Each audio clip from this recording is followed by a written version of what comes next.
Wara r-rekord ta' Ottubru, issa ir-rekord ta' Novembru, dan fil-qasam ta' turizmu.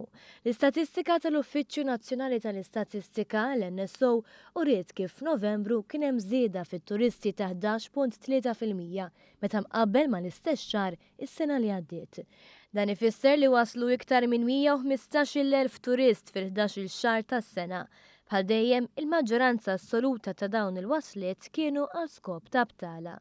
L-lieli li t-turisti għaddew f'Malta żdiedu b'7.7% meta mqabbel ma' Novembru 2014 biex ammontaw għal kważi 839,000 lejl.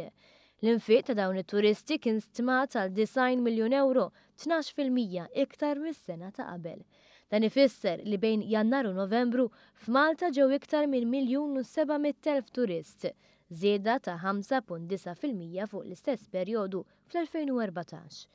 L-lieli żdiedu b'5.2% u bekk qabżu 13 miljun u 600,000 lejl. Sinifikanti wkoll iż-żieda ta' kważi 8% fl-infiq biċ-ċifra ta' kemm it-turisti ħallew fl-ekonomija Maltija qabessew il-1.5 biljun euro. Bekk meta jonqos biss ir-riżultati ta' Diċembru kollox jindika li l-2015 se tkun aħjar mir-rekord tal-2014.